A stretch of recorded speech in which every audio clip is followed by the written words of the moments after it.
রাসূলুল্লাহ সাল্লাল্লাহু আলাইহি ওয়াসাল্লাম একটি হাদিসের মধ্যে বলছেন, আপনারা যেহেতু আসছেন প্রোগ্রামে, একটু বসে সেই ফজিলতটা তো নিতে পারেন। 1556 নম্বর হাদিস, তাবরানী আওসাতের মধ্যে এসেছে, মা জালাসা কওমুন ইয়াযকুরুনাল্লাহ, কিছু মানুষ যখন এক জায়গায় বসে আল্লাহকে স্মরণ করে। অন্য হাদিস আছে ইয়াতাদারাসুনা, অর্থাৎ তারা যদি আল্লাহর কিতাবের পর্যালোচনা করে, ইল্লা নাদাহুম মুনাদিম মিনাস সামা, তখন আল্লাহ আসমান থেকে ডেকে বলেন, কুমু মাগফুরাল্লাকুম, তোমরা এতক্ষণ বসে আলোচনা শুনছিলে, শেষ হয়ে গেছে, এখন তোমরা চলে যাও, তোমাদের সবাইকে ক্ষমা করে দেওয়া হয়েছে। ক্ষমা করার মালিক কে? আল্লাহ। আর ঘোষণা যিনি করছেন তিনিও আল্লাহ। আল্লাহ আল্লাহই ঘোষণা করছেন, আর তিনি কি করবেন? ক্ষমা করে দেবেন। তারপরে বলছেন, ওয়াবাদদালতু সাইয়্যাতিকুম হাসানাত, আল্লাহ বলছেন তোমরা যত পাপ করেছিলে আমি সব পাপকে নেকিতে পরিবর্তন করে দিয়েছি। তো এই ফজিলতটা তো অন্তত আমরা নিতে পারি একদিনের জন্য হলেও।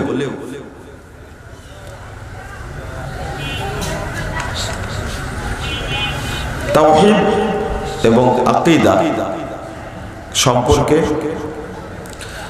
আপনাদেরকে বলি, দুইটা বিষয় প্রায় কাছাকাছি। তা আকীদা হলো আম, ব্যাপক, তাওহীদটাও তার অন্তর্ভুক্ত।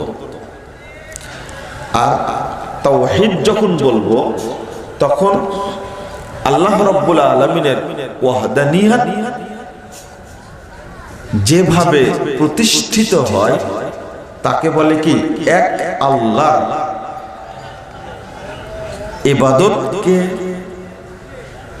আল্লাহর জন্য উপস্থাপন করা হলো তাওহীদ। আমি আরো খুলে বলবো ইনশাআল্লাহ।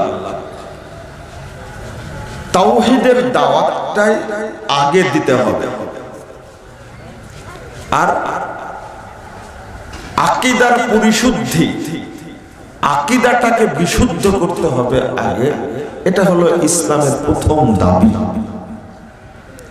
কারণ এইটা যদি পরিষ্কার, স্বচ্ছ, বিশুদ্ধ না হয় তাহলে কোনো আমল আল্লাহর দরবারে কবুল হবে না। আপনি সোজা কথায় বুঝেন, অ্যাকাউন্ট না থাকলে ডিপোজিট হয়? এটা তো অন্তত বুঝেন। তো অ্যাকাউন্ট নাই, তো সেখানে টাকা জমা হবে কি করে? তাই না? যদি ভুল থাকে, অ্যাকাউন্ট খুলেছেন কিন্তু কি আছে? ভুল। টাকা তো আপনার ছেলে পাঠায় আমেরিকা থেকে, কারো ছেলে পাঠায় লন্ডন থেকে। ব্রাহ্মণবাড়িয়ার অর্ধেকের বেশি মানুষই, মনে হয় 70% মানুষ সব দেশের বাইরে থাকে, তাই না?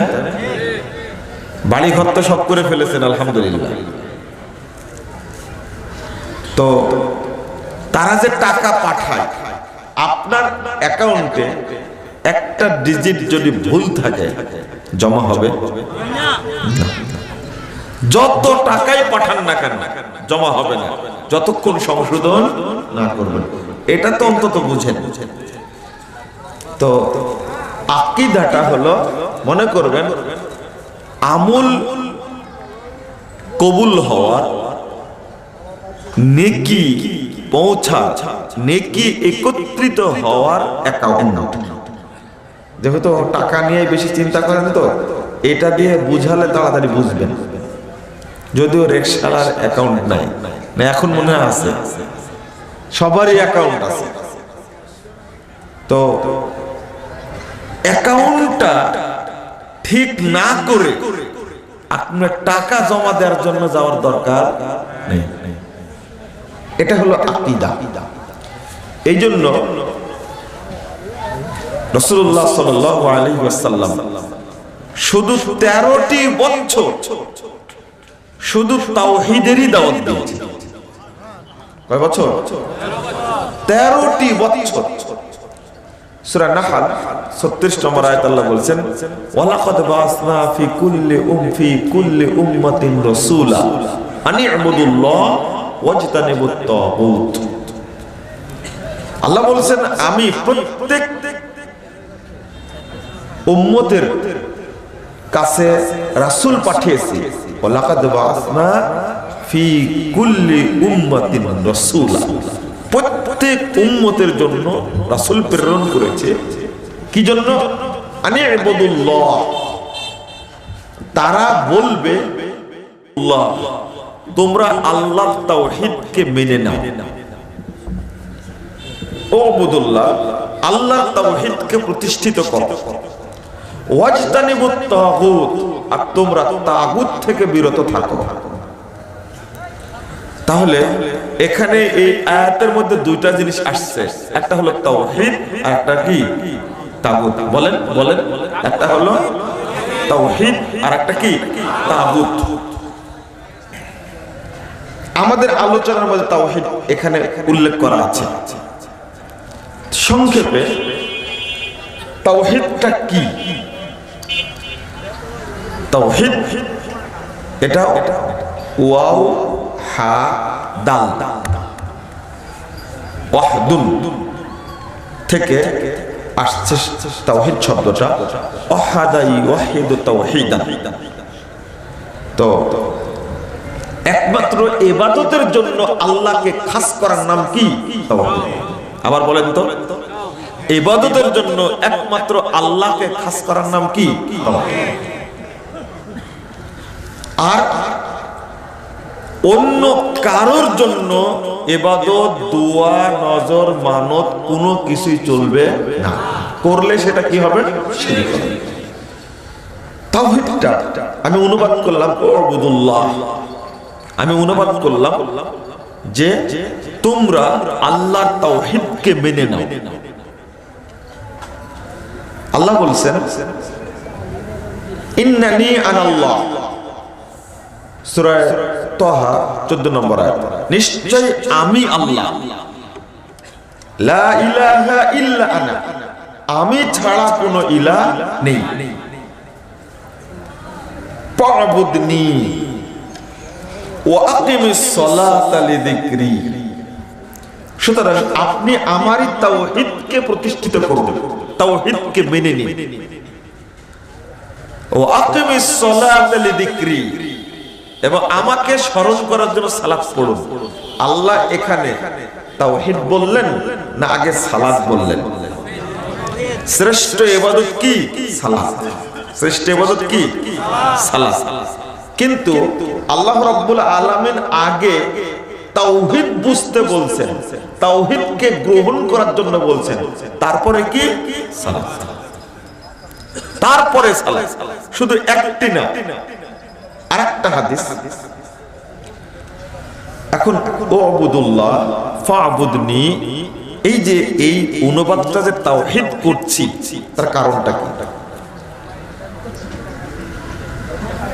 আল্লাহ বলছেন সূরা জারিয়াত 56 নম্বর আয়াত, ওমা খালাকতুল জিন্না ওয়াল ইনসা ইল্লা লিয়াবুদুন। আপনাদের সবার মুখস্থ, আমি জিন এবং মানুষকে সৃষ্টি করেছি একমাত্র ইবাদতের জন্য।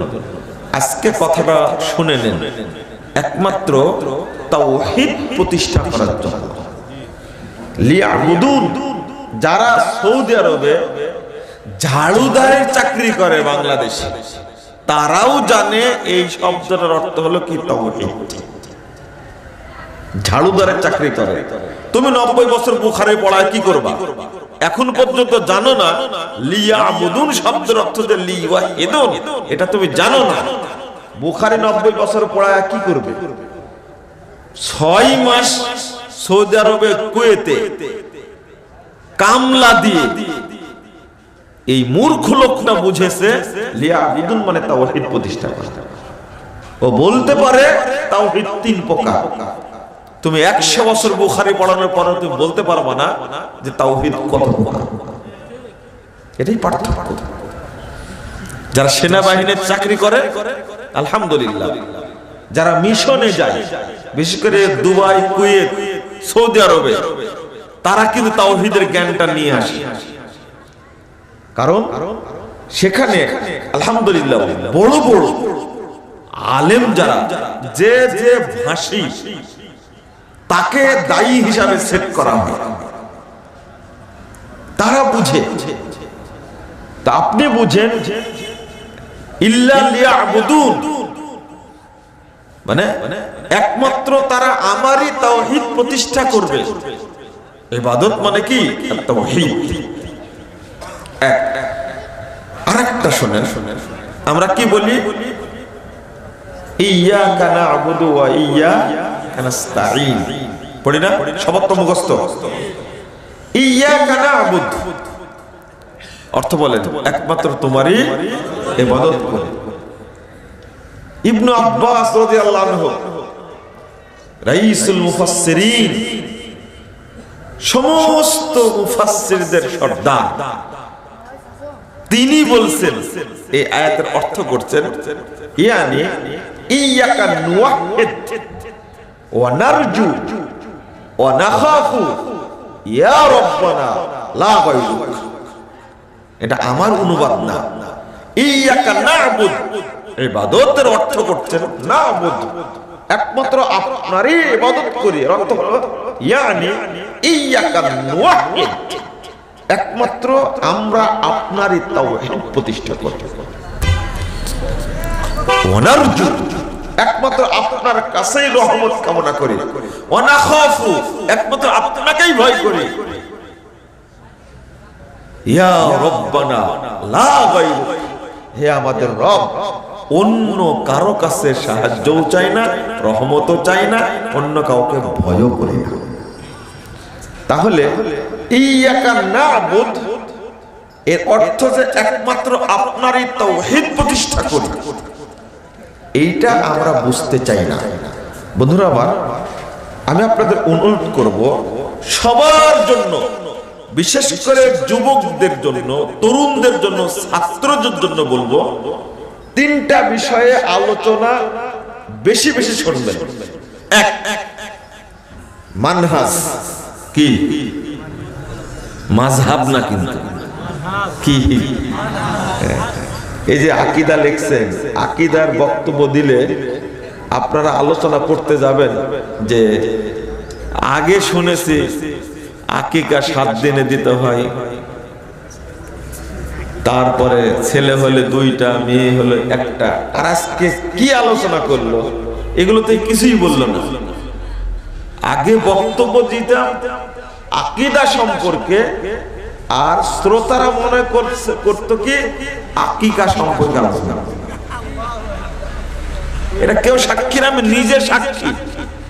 মসজিদে খুতবা দিয়ে ইমামের কামরায় বসে আছে, পাশ দিয়ে রাস্তা দিয়ে মানুষ যাচ্ছে আর বলছে কি যে বক্তব্য দিল, এ যাবৎ শুনে আসলাম আকিকা 7ম দিনে করা লাগে, ছেলে হলে 2টা ছাগল, মেয়ে হলে 1টা ছাগল, নাম রাখতে হয়। এগুলো তো কিছুই বললো না। আসলে বক্তব্য দিয়েছে কি আকিকা সম্পর্কে? কি আকীদা। আর শ্রোতারা মনে করছে কি আকীদা। আমি যেটা বলছি এটা কি মানহাজ, কি মাযহাব না? কিন্তু আবার আপনি কালকে বলবেন যে আমরা তো মাযহাব মানি না, মাযহাব নিয়ে আলোচনা করার কি দরকার? মাযহাব না, কি মানহাজ, মনে থাকবে। এইটার আলোচনা শুনতে হবে, পড়তে হবে। 2, তাওহীদ, আকীদার আলোচনাটা বেশি বেশি শুনতে হবে, পড়তে হবে। আকীদাটা বোঝানোর চেষ্টা করছে কি আজকে থেকে, আলহামদুলিল্লাহ। ভ্রান্ত আকীদা বরং সঠিক আকীদা। এই যে আপনাদের ব্রাহ্মণবাড়িয়ার ভাইদের জন্য এক নজরে আকীদা ও তাওহীদ বইটা এটি টাইমে 5000 কপি আমি সরবরাহ করেছি, আলহামদুলিল্লাহ। 5000 কপি, এটা খাস ব্রাহ্মণবাড়িয়ার জন্য। এরা কোরআন সুন্নাহ ফাউন্ডেশনের ভাইরা জানে এটা। 2 শিফটে আসছে এটা আকীদাটা, একবার 3000 একবার 2000। আর এই ছোট্ট একটা বইয়ের কারণে ব্রাহ্মণবাড়িয়া মসজিদ বন্ধ করে দেওয়ার জন্য চেষ্টা করেছে, ও খবর তো আমি জানি। আকীদা তাওহীদ বুঝানোর জন্য এই প্রচেষ্টাটা আজকের না, অনেকদিন আগের।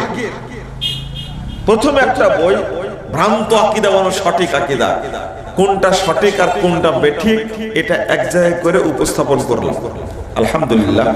সেটা দিয়ে মানুষের অনেক চেঞ্জ বা পরিবর্তন হয়েছে, আলহামদুলিল্লাহ।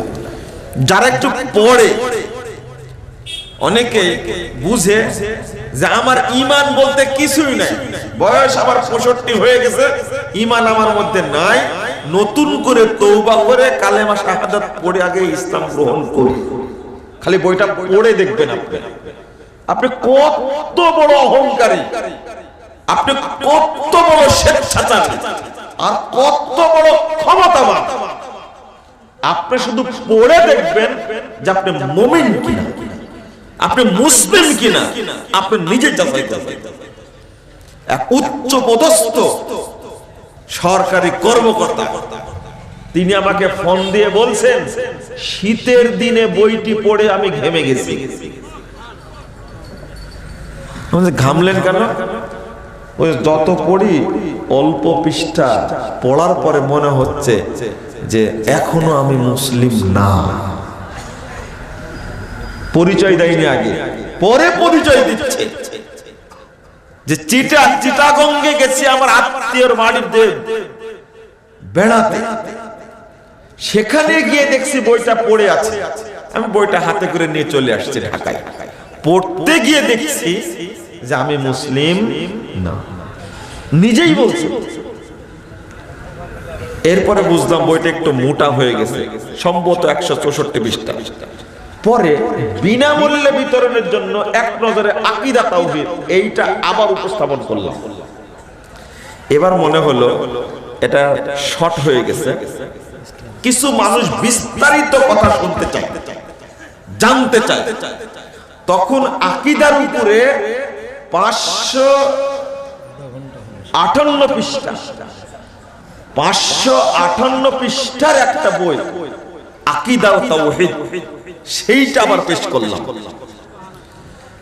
এরপরে তাও যেন ঘাটতি থাকলো। তারপরে আবার কোন কোন বাতিল ফেরকার কি আকীদা, বুঝতে পারেন না কথা?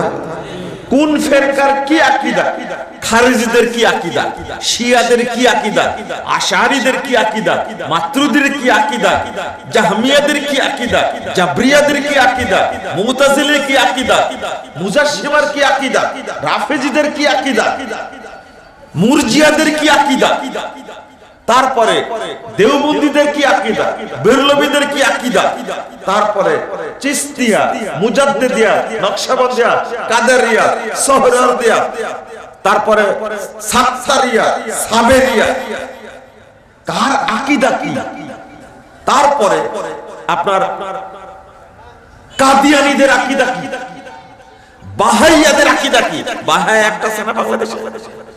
তারপরে তো এই মাজারপন্থী পীর ফকির আছে না বাংলাদেশে, ওইগুলোর নাম বলছি না, ওদের আকীদাটা কি, সেইগুলো নিয়ে 556 পৃষ্ঠার আরেকটা বই পেশ করেছে। মানুষ যে বুঝে এদের আকীদা এই। আর যে বইটার কারণে জেল খাটলাম সেটা হলো কি, ভ্রান্তির বেড়া জালে কামড়ে দিন। আপনাদের ভালো মনে আছে, মানে ওখানে সবার মুখোশ উন্মোচন করে দেওয়া হয়েছে, ছাড় দেয়নি। একজন দুঃখ করে বলছে যে খুবই ভালো হয়েছে, কিন্তু এই চ্যাপ্টারটা যদি না থাকতো তাহলে খুব ভালো হতো। আমি বললাম তাহলে ওই রোগের রোগী আপনি। আরেকজন বলছে বইটা খুবই চমৎকার, যদি এই চ্যাপ্টারটা যদি না লিখতেন, কারণ তারা তো দাওয়াতি কাজ করে মসজিদে মসজিদে, শীতে গরমে গ্রীষ্মে সব সময়, যদি ইলিয়াসী সাহেবের এই পর্বটা না দিতেন তো বইটা আন্তর্জাতিক মানের হতো। আমি বলি তাহলে ওই রোগের রোগী আপনি না। ওখানে শুধু একটা বিষয় না, কার আকীদা কি, এমনকি রাজনৈতিক পাশ্চাত্য ভিত্তিক যে মতবাদ সেইগুলোর মূলনীতি কি, সেইগুলোর আকীদা কি, ওইগুলো যখন পেশ করা হয়েছে আলহামদুলিল্লাহ মানুষ এখন আস্তে আস্তে বুঝতে শিখেছে আলহামদুলিল্লাহ। আমি বললাম আপনি একবার পড়ে দেখেন, আকীদার চ্যাপ্টারটা শুধু পড়ে দেখেন, একবার মনে রাখেন। সাথে বলেনি এই হাদিসটা এখনই বলি না, ভুলে যাবো তো যাবো। কেন বুঝতে হবে আপনাকে আকীদা, কেন বুঝতে হবে? নামাজ পড়ি তো আকীদা বুঝার কি দরকার, তাই না? এই রোগে ধরেছে আপনাদেরকে, ভূত ধরেছে এই জায়গায়।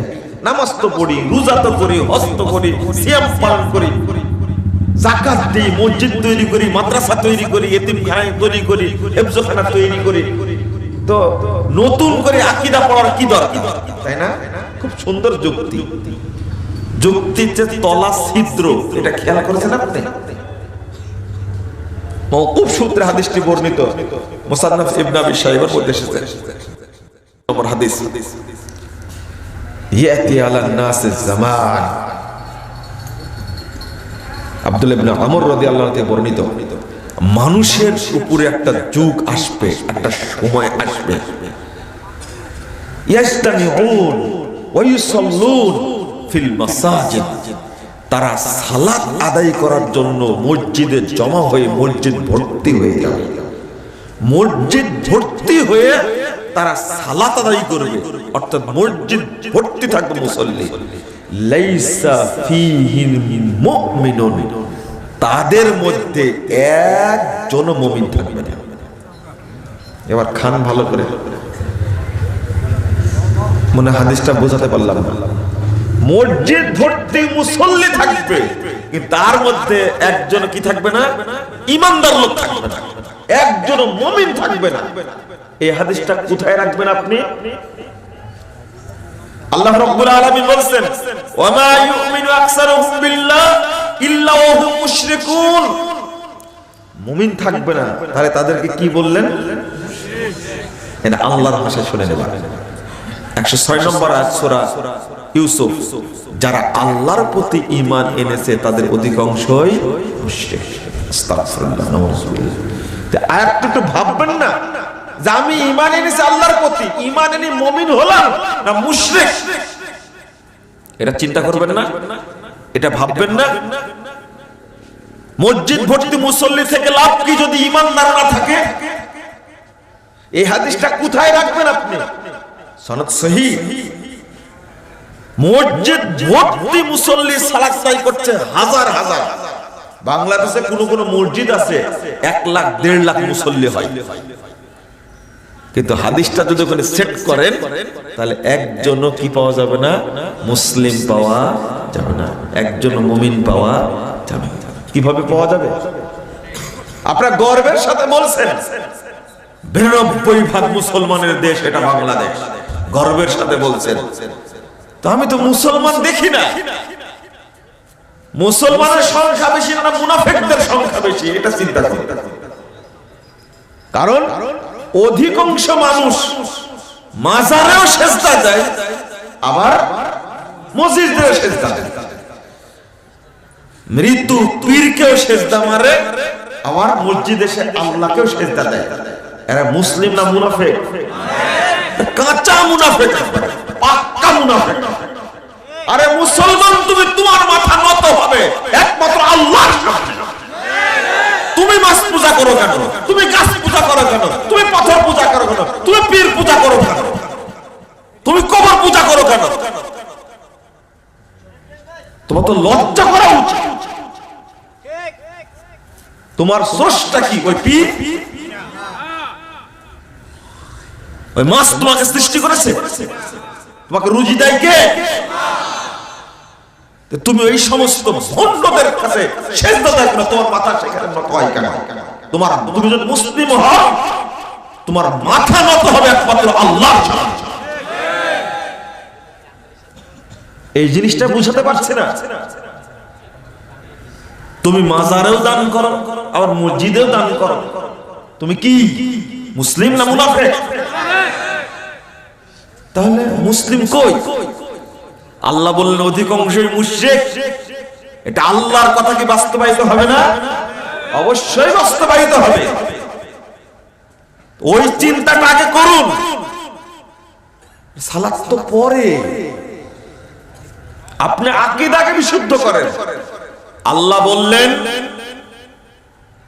দেখেন সূরাতুল ফাতিহা পবিত্র কোরআনের শ্রেষ্ঠ একটা সূরা, তাই না? সূরা ফাতিহার শ্রেষ্ঠ আয়াত কোনটা বলেন তো? ইহদিনাস সিরাতাল মুস্তাকিম, ইহদিনাস সিরাতাল মুস্তাকিম। সূরা ফাতিহা না পড়লে সালাত হয় না, হয় কি? কেন বলেন তো দেখি? কারণ হলো, দেখেন সূরা ফাতিহার প্রথম অংশটা হলো তাওহীদ। যে ব্যক্তি তাওহীদের স্বীকৃতি দিবে না তার নামাজ বলছে বিসমিল্লাহির রহমানির রহিম, এটা তাওহীদ আসমা ওয়া সিফাত। আলহামদুলিল্লাহি রাব্বিল আলামিন, তাওহীদ রুবুবিয়্যা। আর রহমানির রহিম, মালিক ইয়াউমিদ্দিন, তাওহীদ আসমা ওয়া সিফাত। ইয়্যাকা না'বুদু ওয়া ইয়্যাকা নাস্তাঈন, তাওহীদ উলুহিয়্যা। আল্লাহু আকবার। একই সঙ্গে পবিত্র কোরআনের শুরুতেই তাওহীদ দিয়ে শুরু হয়েছে। আর আপনি তাওহীদ বুঝবেন না? আর রহমান আর রহিম কার নাম? আল্লাহ। আলহামদুলিল্লাহি রাব্বিল আলামিন, আবার কি বলছে? আর রহমানির রহিম। তাহলে তাওহীদের রুবুবিয়্যা, তারপরে তাওহীদ আসমা ওয়া সিফাত, তারপরে বলছে কি ইয়্যাকা না'বুদু ওয়া ইয়্যাকা নাস্তাঈন। এটা হলো তাওহীদ উলুহিয়্যা। আপনি এইটা স্বীকারোক্তি দিলেন, দেওয়ার পরে আল্লাহকে বলছেন, চাচ্ছেন এবার আল্লাহর কাছে, আল্লাহ তোমার তাওহীদকে মেনে নিয়েছি, তোমার তাওহীদকে মেনে নিয়েছি। এবার বলছেন ইহদিনাস সিরাতাল মুস্তাকিম, সিরাতাল্লাযীনা আন'আমতা আলাইহিম। তো সূরা ফাতিহা তো পড়িনি, তো জান্নাতের পথ পাবো কি করে? 60 বছর যাবত পড়ছেন, জামাতের সাথে সালাত পড়ছেন, 60 বছরে এক রাকাতে সূরা ফাতিহা পড়ার সুযোগ হয়নি, কোন সালাতেই হয়নি। আল্লাহকে বললেন কখন আপনি? কথা সুজা বুঝেন, আগে তাওহীদের স্বীকৃতি দিতে হবে। এই জন্যই বলছেন লা সালাতা লিমান লাম ইয়াকরা বিফাতিহাতিল কিতাব। 756 নম্বর হাদিস সহিহ বুখারীর মধ্যে এসেছে, তার সালাত নাই যে সালাতে সূরা ফাতিহা পড়ে না। সুজা কথা। ইমাম হোক, মুক্তাদি হোক, জেহরি সালাতে হোক, সিররি সালাতে হোক, সফর অবস্থায় থাকে আর মুকিম অবস্থায় থাকে, সূরা ফাতিহা পড়তেই। কেন? তাওহীদকে আপনি স্বীকৃতি দিবেন না, আপনার ইবাদত কবুল হবে না। আরেকটা দেখেন, প্রথম আয়াতটা বললাম, আল্লাহকে বললেন ফাবুদনি ওয়া আকিমিস সালাতা লিযিকরি। আগে তাওহীদ প্রতিষ্ঠা করুন, তারপরে সালাত আদায় করুন। 1397 নম্বর হাদিস সহিহ বুখারীর মধ্যে এসেছে, রাসূলুল্লাহ সাল্লাল্লাহু আলাইহি ওয়াসাল্লাম ওই যে একজন আরবি ব্যক্তি, আরবি বলতে বিদুইন, গ্রাম্য মূর্খ মানুষ, এসে মসজিদে নববীর সামনে এসে উট বা ঘোড়াটা বেঁধে মসজিদে ঢুকেই বলছেন দুল্লানি আলা আমালিন ইদা আমিলতুহু দাখালতুল জান্নাহ। প্রথম কথা বলছেন, হে আল্লাহর রাসূল, আপনি আমাকে এমন আমলের কথা বলেন যে আমল করে আমি জান্নাতে যাব। প্রথম কি বলেছিলেন? তা'বুদুল্লাহ লা তুশরিকু বিহি শাইয়্যা। তুমি আল্লাহর তাওহীদকে মেনে নিবে, আল্লাহর সাথে কাউকে শরীক করবে না। এক নম্বর কি? তাওহীদ। না, আগে তো ওয়াজ বলে সালাতে, তাই না?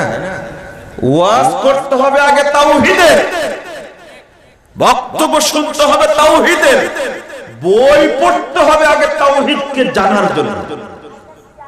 অত সহজ? আপনি বলবেন যে আমি ব্রাহ্মণবাড়িয়ার মানুষ, খেটে খাই, কাজ করে খাই, মাদ্রাসায় পড়িনি, আমি কেমনে তাওহীদের জ্ঞান অর্জন করব?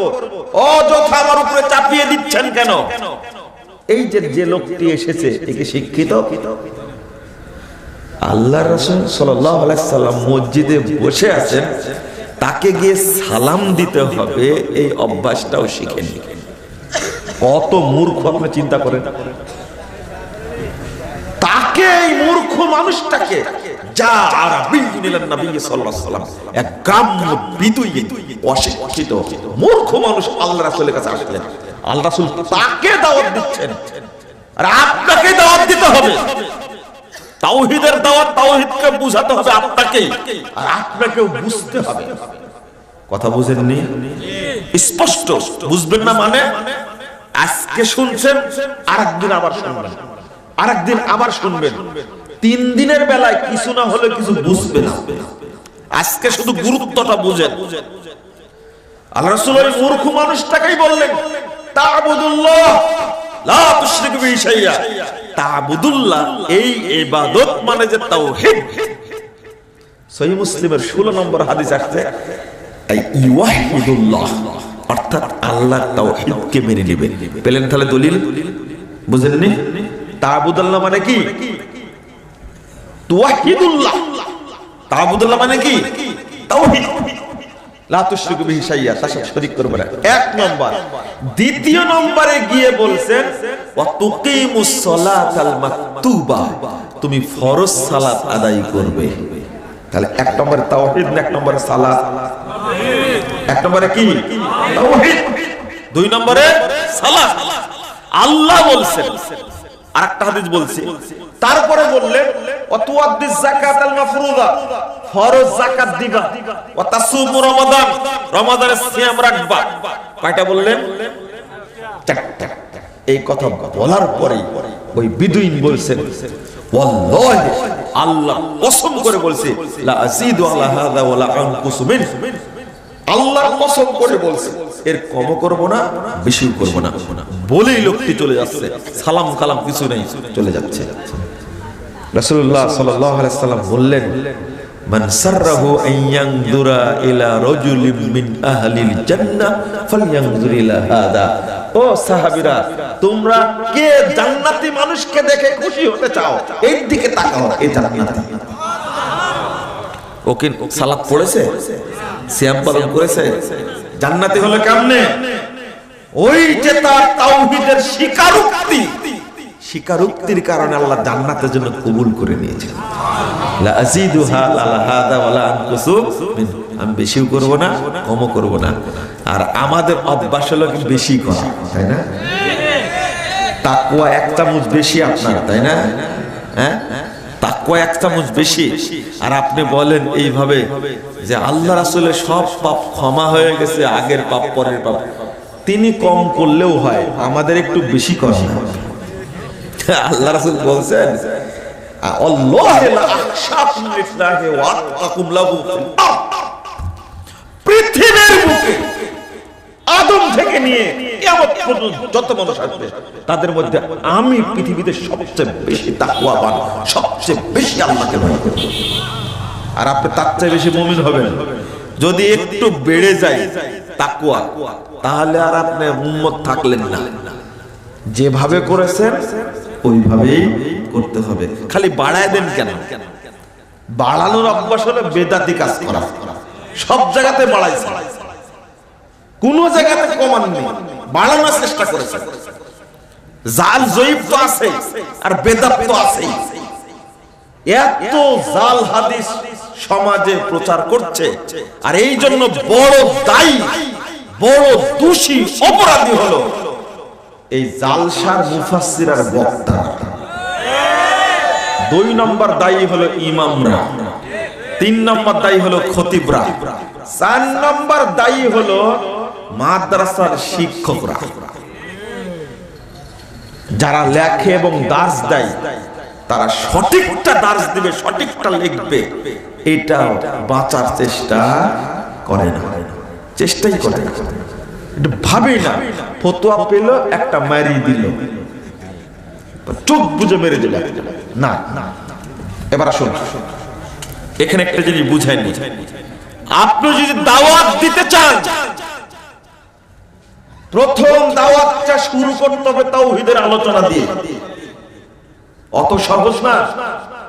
আপনি অন্য বিষয়ে আলোচনা করেন, আমি যেটা নসিহত করি, ইমাম সাহেবকে, খতিব সাহেবকে, বক্তাকে, আলোচককে, শিক্ষককে প্রথম নসিহত করি যে খুতবাটা আমরা পড়ি, ছোট্ট খুতবা, আলহামদুলিল্লাহি ওয়াহদা ওয়াসসালাতু ওয়াসসালামু আলা মান লা নাবিয়্যা বা'দা। আলহামদুলিল্লাহি ওয়াহদা, এই ওয়াহদু শব্দটাই হলো তাওহীদ। আমরা পড়ি না কুল হুয়াল্লাহু আহাদ। আহাদ শব্দটা আসলে ওয়াহাদ ছিল। কি ছিল? ওয়াহাদ। গ্রামারের কারণে এই ওয়াওটা কি হয়ে গেছে? আলিফ হয়ে গেছে। এই জন্য এটা সূরাতুল ইখলাস হলো সূরাতুত তাওহীদ। কি সূরা ইখলাসটা? কি সূরাতুত তাওহীদ। আল্লাহকে প্রমাণ করার জন্য এই একটা সূরাই যথেষ্ট। এই জন্যই তো এত নেকি। একবার যদি কেউ পড়ে, কোরআনের 3 ভাগ, এক ভাগের 1 ভাগ পড়া সওয়াব পাওয়া যায়। রাসূল সাল্লাল্লাহু আলাইহি ওয়াসাল্লাম বলেছেন, কেউ যদি সূরা ইখলাস 10 বার পড়ে, বানাল্লাহু লাহু ওয়াসতান ফিল জান্নাহ, আল্লাহ তার জন্য জান্নাতে বিশাল একটা প্রাসাদ তৈরি করবে। সূরা ইখলাসের ফজিলত এত বেশি, আল্লাহ রাসূল বলেন, যে ব্যক্তি সূরা ইখলাসকে ভালোবাসে, আল্লাহ তাকে জান্নাত দান করবেন। যে ব্যক্তি সূরা ইখলাসকে ভালোবাসে, আল্লাহ রাব্বুল আলামিন ওই ব্যক্তিকে ভালোবাসেন। এত ফজিলত কেন? কারণ তার মধ্যে এটা হলো সিফাতুর রহমান। সাহাবী বলছেন, এটা হলো সিফাতুর রহমান, আল্লাহর সিফাতটা এখানে ফুটে ওঠে, এইজন্য পড়তে ভালোবাসে। রাসূল সাল্লাল্লাহু আলাইহি ওয়াসাল্লাম বলেছেন, আখবিরুহু, তোমরা তাকে সংবাদ দাও, ইন্নাল্লাহা ইউহিব্বুহু, আল্লাহ তাকে ভালোবাসেন। কত হাদিস নেবেন? শুধু পড়তে সূরা ইখলাস শুধু মানে পুরোটা পড়েনি, একবার পড়েনি, শুধু এক সাহাবী বলেছেন যে কুল হুয়াল্লাহু আহাদ। কি পড়েছেন? আল্লাহ রাসূল দূর থেকে শুনেছেন, দেখতে পাইনি কে পড়ছেন, কোন সাহাবী পড়ছেন। আবু হুরায়রা বলছেন যে আমি আল্লাহ রাসূলের সাথে চলছি, ফাসামিয়া রাজুলান ইয়াকুলু কুল হুয়াল্লাহু আহাদ। আল্লাহ রাসূল শুনতে পেলেন কেউ বলল কুল হুয়াল্লাহু আহাদ। আল্লাহ রাসূল বললেন ওয়াজাবা। কুলতু ওমা ওয়াজাবা। আমি বললাম কি ওয়াজিব হয়ে গেল? ওয়াজাবাত লাহুল জান্নাহ। আরে আবু হুরায়রা, ওই যে কেনা বলল কুল হুয়াল্লাহু আহাদ আল্লাহুস সামাদ, তার জন্য জান্নাত ওয়াজিব। এটা হলো সূরাতুত তাওহীদ। এই জন্য তাওহীদের ফজিলত তো বেশি। আপনি যদি দাওয়াত দিতে চান, তার প্রথম দাওয়াত দিতে হবে তাওহীদের। তাওহীদের। কেন? রাসূল সাল্লাল্লাহু আলাইহি ওয়াসাল্লাম ইয়ামানে পাঠাচ্ছিলেন মুআজ বিন জাবালকে। 7372 নম্বর হাদিস সহিহ বুখারী খুলুন, 1096 পৃষ্ঠার মধ্যে এসেছে। আল্লাহ রাসূল সাল্লাল্লাহু আলাইহি ওয়াসাল্লাম বললেন, মুআজ তুমি যাচ্ছ, ইন্নাকা তাকদামু কওমান মিন আহলিল কিতাব, তুমি ইহুদি খ্রিস্টানদের দেশে যাচ্ছ। ফাআউয়ালু মা তাদউহুম আইয়ুহিদুল্লাহ তাআলা, তুমি তাদেরকে প্রথম দাওয়াত দিবে তারা যেন আল্লাহর তাওহীদকে মেনে নেয়। ফাইদা আরাফু যালিক আওয়াজাবু যালিক আওয়াতাউ যালিক, তারা যদি তাওহীদকে গ্রহণ করে, দেখেন 1 নম্বর, আমরা যে ওয়াজ করি না তাওহীদের, কিভাবে বুঝাবো আপনাদেরকে? যদি তাওহীদ বুঝতো মুসল্লিরা, যারা নামাজ পড়ে, সালাত পড়ে, তারা যদি তাওহীদ বুঝতো, কোনদিন কোশ্চিন কালেও মাজারে একটা চাউল দিত, দানা দিত, গমের দানা দিত, একটা টাকা দিত? তাওহীদ না বুঝার কারণে আজকে বাংলাদেশের কোটি কোটি মানুষ প্রতিদিন মুশরিক হয়ে যাচ্ছে। এই ওয়াজ তো হুজুরেরা করবে না। আপনি ওটা চিন্তা করেন, প্রথম দাওয়াতটা হলো তাওহীদের। দুই নম্বর আল্লাহ রাসূল বলেন ফাইদা আরাফু যালিক, যদি তারা স্বীকৃতি দেয়, ফাইদা জাবু যালিক, তারা যদি গ্রহণ করে, ফাইদা তাও যালিক, তারা যদি এটা মেনে নেয়, একটা প্রথমটা যদি মেনে নেয়, ফাআখবিরহুম আন্নাল্লাহা ইফতারাযা আলাইহিম খামসা সালাওয়াত ফি লাইলাতিহিম ওয়া নাহারিহিম। দ্বিতীয় নম্বরটা বলবে, এক নম্বরটা মেনে নিলে দ্বিতীয়টা না মানলে বলার দরকার নাই। দ্বিতীয় নম্বর কি বলবা, আল্লাহ তোমাদের উপরে দিনে রাতে 5 ওয়াক্ত সালাতকে ফরজ করেছে। এবার বলেন, উত্তর দেন স্পষ্ট করে, আগে সালাত না আগে তাওহীদ? আগে তাওহীদ। দুর্ভাগ্য আমাদের, আমরা তাওহীদটাই বুঝিনি এখন পর্যন্ত। আপনার কোনো আমলই নাই, আপনার কোনো আমলই নাই, তবে তাওহীদ আছে, আপনি জান্নাতে যাবেন নি, এতে কোনো সন্দেহ নেই। কোনো না কোনো সময় জান্নাতে যাবেন আপনি, কিন্তু সব আমল আছে, তাওহীদ নাই, জান্নাত নাই। কথা ক্লিয়ার কি?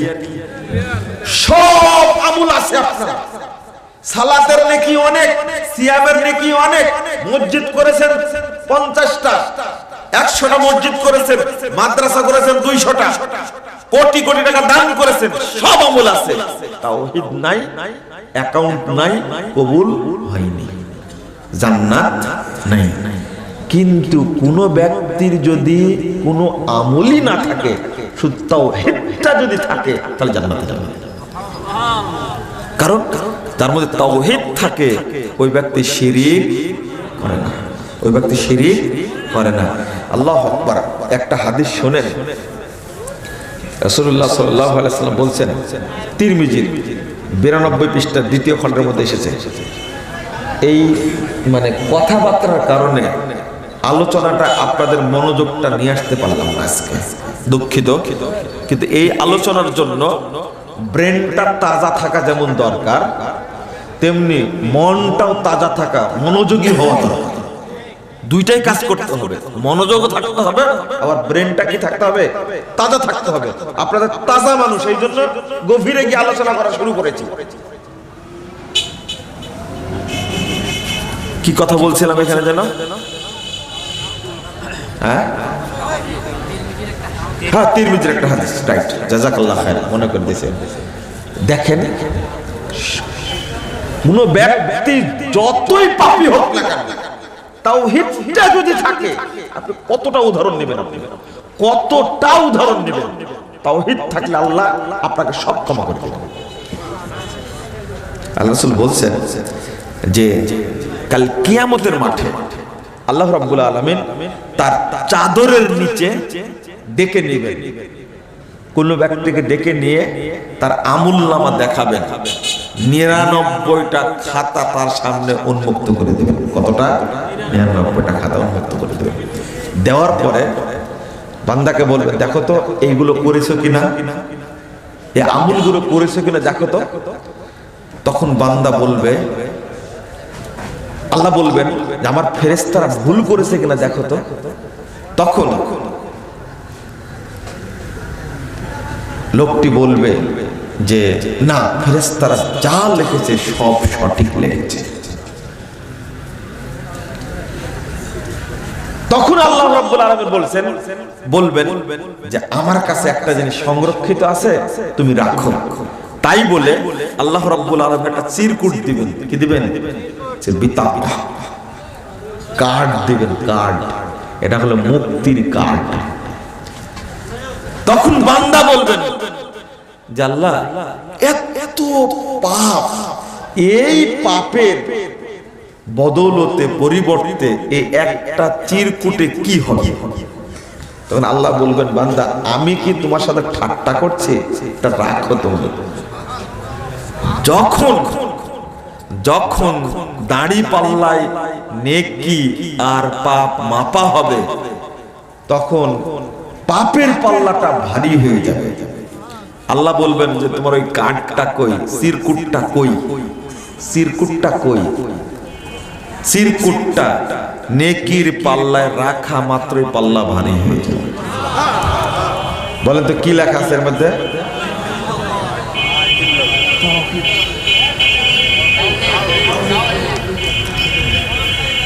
এর মধ্যে লেখা আছে আশহাদু আল্লা ইলাহা ইল্লাল্লাহ ওয়া আশহাদু আন্না মুহাম্মাদান আবদুহু ওয়া রাসূলুহু।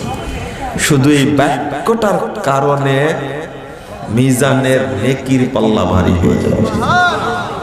সব পাপ ক্ষমা হলো না হয়ে গেল না, সব পাপ ক্ষমা। আল্লাহ চাদরের নিচে ডেকে নিয়ে বান্দাকে ক্ষমা করে দিলেন যে আমি সব পাপ গোপন রাখলাম, এইটা রাখো, তাওহীদটা তোমার ছিল, তুমি এটা রাখো। আল্লাহ মানে তোমার কাজে লাগবে। কাজে লাগলো কোন জায়গায়? শেষে দাড়ি পাল্লার সময় কাজে লাগলো। কোন আমল নাই, তাওহীদের কারণে বেঁচে গেলে। 3470 নম্বর হাদিস সহিহ বুখারী। যে তাওহীদের গুরুত্ব না থাকতো, একজন ব্যক্তি 100 জন মানুষকে হত্যা করার পরেও আল্লাহ রাব্বুল আলামিন তাকে ক্ষমা করে দিয়েছেন। ক্ষমা করেননি? সহিহ বুখারী হাদিস, ওটা তো জানেন আপনারা, নতুন করে বললাম না ওটা। কিন্তু আপনারা তাওহীদ ঠিক না করে শুধু আমল নিয়ে ব্যস্ত, তাই না? শুধু আমল নিয়ে ব্যস্ত। এক। দ্বিতীয় বিষয় হলো যে এই যার ঈমান আছে, ওই ঈমানটাকে, যার আকীদা মানে যার মানে ঈমানটা আছে, যে মুমিন, এখন পর্যন্ত ঈমানটা ঠিক আছে, কিন্তু ওই ঈমানটাকে শিরক মিশ্রিত করে ঈমানটাকে নষ্ট করছে, এ ধরনের লোক আছে না? আছে। এটা আরেক মুসিবত।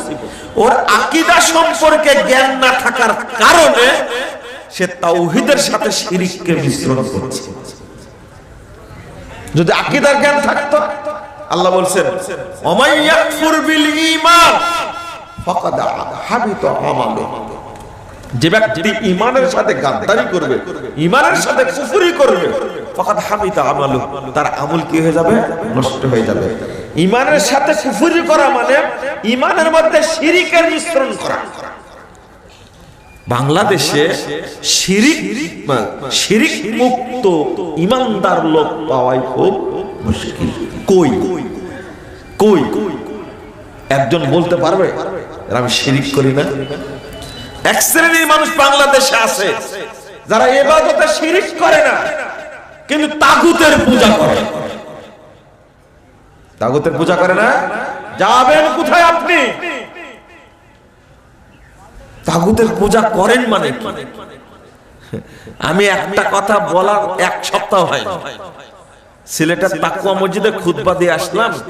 তাগুতের ওয়ামিনান নাস মাইয়াত্তাখিদু মিন দুনিল্লাহি আনদাদা ইউহিব্বুনাহুম কাহুব্বিল্লাহ। আল্লাহ বলছেন 165 নম্বর আয়াত সূরা বাকারা, আল্লাহ বলছেন মানুষের মধ্যে অনেকে আছে যারা আল্লাহ ব্যতীত তাদের মাবুদদেরকে এত ভালোবাসে, ইউহিব্বুনাকা হুব্বিল্লাহ, আল্লাহকে ভালোবাসার মতো ভালোবাসে। আস্তাগফিরুল্লাহ। তবে আল্লাহ পরে বলছেন ওয়াল্লাযীনা আমানু আশাদ্দু হুব্বান লিল্লাহ, তবে মুমিনরা আল্লাহকেই সবচেয়ে বেশি ভালোবাসে। এটা আল্লাহ সার্টিফিকেট দিচ্ছেন। এখন আমি যেটা বুঝলাম, এই তাগুতের প্রতি যে আপনার মহব্বত, একটা লোক সালাত পড়ে না, ইসলামকে বিশ্বাস করে না, কিন্তু বড় ক্ষমতাবান, যদি আপনাকে একটা ফোন দেয়, আপনি এমন ভাবে তাকে শ্রদ্ধা নিবেদন করেন, আপনার মহব্বত তাওহীদের প্রতি থাকলো না তাগুতের প্রতি হয়ে গেল?